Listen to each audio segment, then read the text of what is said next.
7వ మాట నుండి 2వ మాట, మొదటి మాట భాస్కర్ గారు చెప్తున్నారు. 2వ మాట లోకా సువార్త 23వ అధ్యాయం 43వ వచనం.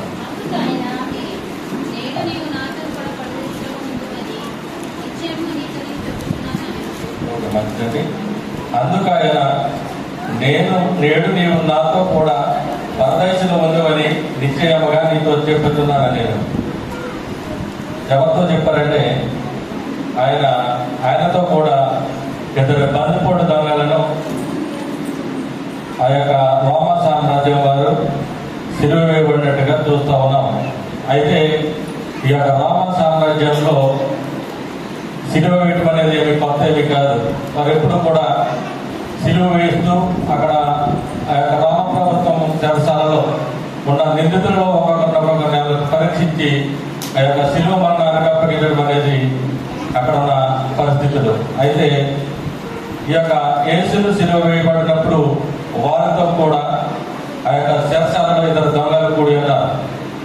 అయితే ఆ రాత్రంతా వారితో కూడా యేసు ప్రభు వారు అడగటం మనం చూస్తూ ఉన్నాం. చెరసాలలో ఉన్నప్పుడు వీరిద్దరు అనుకుంటూ ఉన్నారు, మాతో కూడా ఉన్నవాడు ఈయన ఏదో ఒక నేరం చేసి ఇక్కడికి వచ్చి ఉండవచ్చు అని వాళ్ళు భావిస్తూ ఉన్నారు. అయితే మన యొక్క దేవుడు పాపం చేసి వెళ్ళాడా అంటే లేదు. ఏదైనా తప్పిదం చేశాడా అంటే అది కూడా లేదు. అయితే మరి ఎందుకు అలా జరిగింది, ఎందుకు అనుకున్నారన్నది మనం చూసినట్లయితే ఈ యొక్క రోమ సామ్రాజ్యంలో ఎప్పుడు ఎవరికి జరిగినా కూడా అదే క్రూరమైన శిక్ష.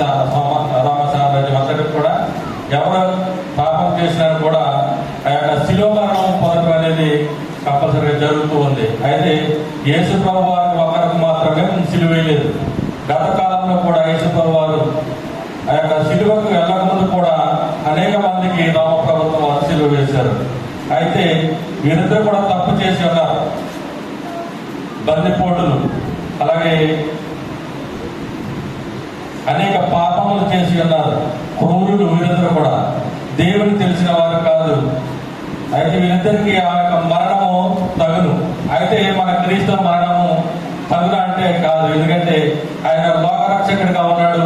లోకాన్ని రక్షించి మనందరినీ తిరిగి ఆ యొక్క పరదేశంలోకి తీసుకెళ్ళడానికి సిద్ధపడి వచ్చాడు. అయితే 33 సంవత్సరాల కాలం యొక్క లోకంలో జీవించినప్పుడు లోకమంతటికి తిరుగుతూ ఆయన అనేక అద్భుత కార్యాలు చేసినట్లుగా మనం చూస్తూ ఉన్నాం. అలాగే మత్తయి సువార్త,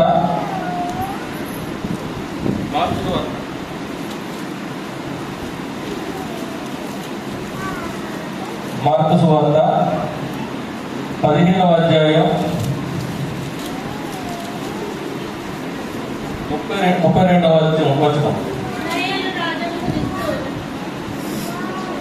32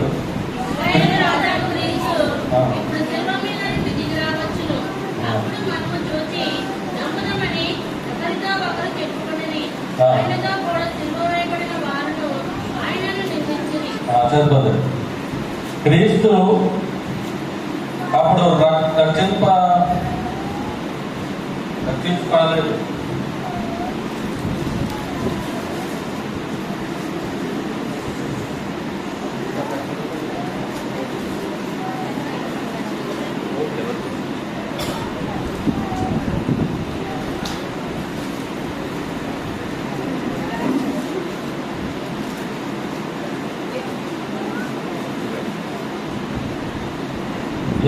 మార్కు సువార్త 15వ అధ్యాయం 32వ అధ్యాయం.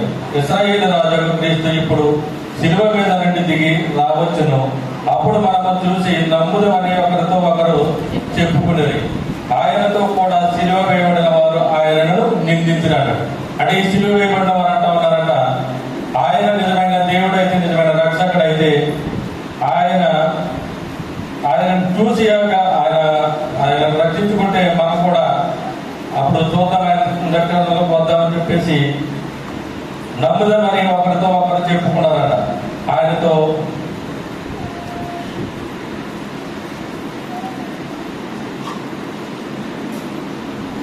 కూడా సిలువ వేయడం అందరూ అనుకున్నారట. అలాగే మత్తయి సువార్త 27వ అధ్యాయం 31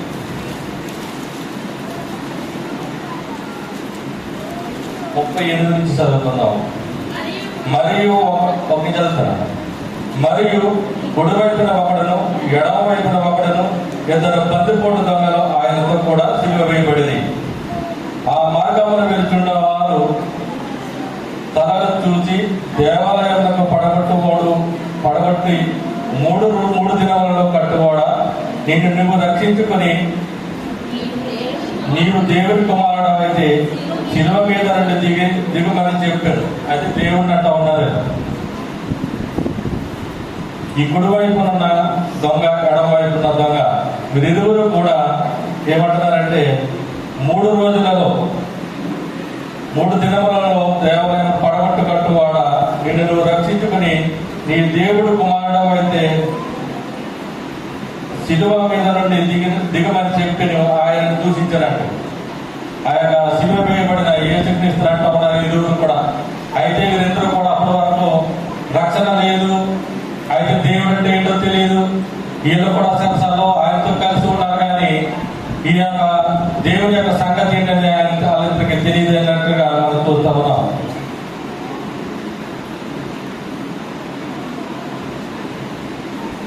దాని కిందకు వచ్చినట్లయితే అలాగే శాస్త్రులను పెద్దలను ప్రధాన యాజకులు కూడా ఆయనను అపహసించు వీడు ఇతరులను రక్షించను తను తానే రక్షించుకోలేడు, ఇశ్రాయేలు రాజు కదా, ఇప్పుడు శిలువ మీద నుండి దిగిన వారిని నమ్ముదమని అన్నమాట. శాస్త్రులు పెద్దలు ప్రధాన యాజకులు కూడా ఆయన అపహసించారంట. వీడు ఇతరులను రక్షించను, తను తానే రక్షించుకోలేడు, ఇశ్రాయేలు రాజు కదా, ఇప్పుడు శిలువ మీద నుండి దిగిన వారిని నమ్ముదామని చెప్పేసి అపహాసం చేస్తా ఉన్నారు. అయితే శిలువ మీద నుండి ఆ యొక్క మాటలు ఆడుతున్నప్పుడు ఆయన వింటూ ఉన్నాడు. అయితే ఆయన ఒక రక్షకుడు, ఇందులో ఒక పాపి రక్షింపబడతాడని చెప్పేసి ఆయనకు ముందుగానే తెలుసు. అయితే ఒక మొండానికి పోతాడు, ఒకడు తిరిగి ఆయన ఏర్పాటు చేసినటువంటి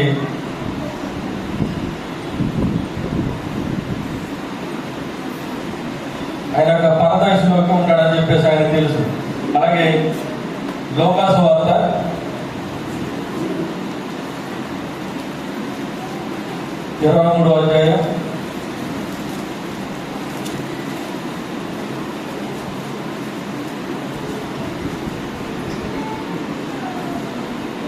23వ అధ్యాయం 39 నుంచి చూద్దాం. వేలాడ వేయబడిన నేరస్తులలో ఒకడు ఆయన దూషించుచు నీవు క్రీస్తువు కదా, నిన్ను నువ్వు రక్షించుకొనుము, మమ్మల్ని కూడా రక్షించమని చెప్పాను. అయితే రెండో వాడు వారిని గద్దించి నీవు అదే శిక్షలో ఉన్నావు కనుక దేవుడికి భయపడవా అన్నాడు. ఈ యొక్క దొంగ ఏంటంటే దాన్ని అర్థం చేసుకున్నాడు. శిలువలో ఉన్న ఎడమ పైన ఒకతను, కుడి పక్కన ఒకతను ఉన్నాడు. ఎడమ పక్కన వాడైతే దొంగ అలాగే దూషిస్తూ ఉన్నాడు దేవుడిని. రెండో పక్కన కుడి పక్కన అతనైతే ఈ మాట చెప్తూ ఉన్నాడు అనమాట. నీకైతే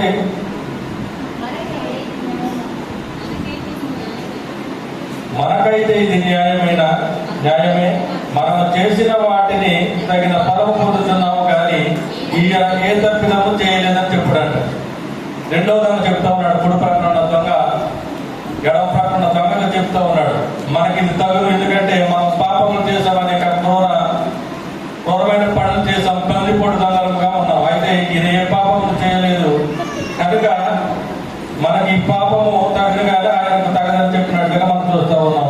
42వ వచనం, ఆయనను చూసి యేసు నీవు నీ రాజ్యంలో వచ్చినప్పుడు నన్ను జ్ఞాపకం చేసుకోమని. అందుకు ఆయన చెప్పండి. 42వ వచనం ఏంటంటే ఆయనను చూసి యేసు నీవు నీ రాజ్యంలోకి వచ్చినప్పుడు నన్ను జ్ఞాపకం చేసుకోమని కుడి పక్కన చెప్పినట్టుగా మనం చూస్తా ఉన్నాం. అయితే యేసు ప్రభు ఏం చెప్పాడంటే అప్పుడు నీవు నాతో కూడా పరదేశంలో ఉండువు అని చెప్పాడు అనమాట. పరదేశం అనగా అసలు ఈ పరదేశం అనేది ఎక్కడ ఉంది, ఎలా ఉంది, ఎందుకు పరదేశం ఉండవలసిందని చెప్పేసి మరొక వచనాన్ని చూద్దాం. ఎఫెసీయులు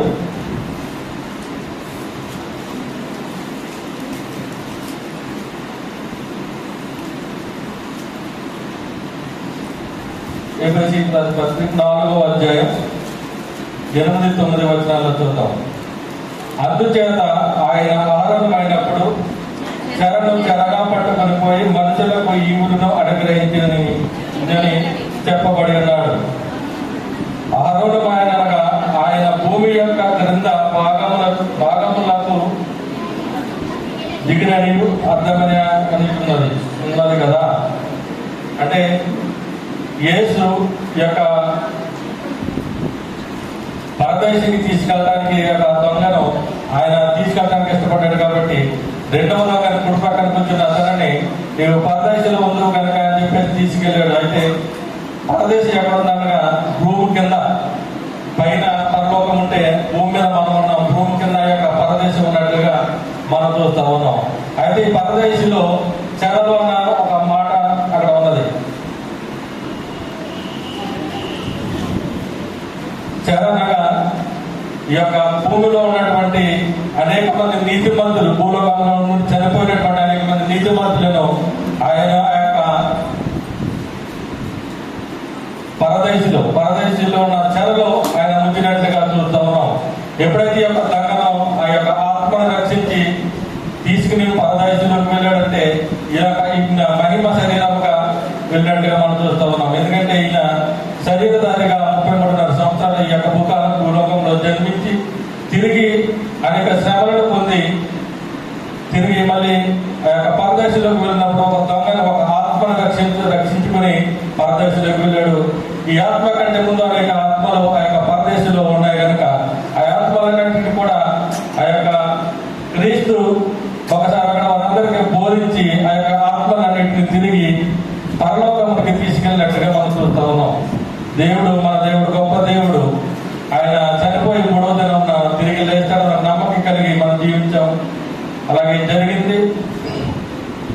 అలాగే ఆ పరదేశం నుండి అనేక ఆత్మలు, వేలాది మందికి, లక్షలాది మంది ఆత్మలను ఆయన తీసుకెళ్ళినట్టుగా దేవుడి మాటలు చదివిస్తున్నాయి. ఈ రీతిలో మనం కూడా మరణకాలిక భూలోకంలో జన్మించి బ్రతికినను ఏదో ఒక రోజున ఆ యొక్క పరదేశంలోకి వెళ్ళి పరదేశం నుండి తిరిగి దేవుని యొక్క విచారాన్ని కోరుకుంటూ ఈ యొక్క రెండవ మాట ముగిస్తా ఉన్నాడు. దేవుని నామానికి వందనాలు.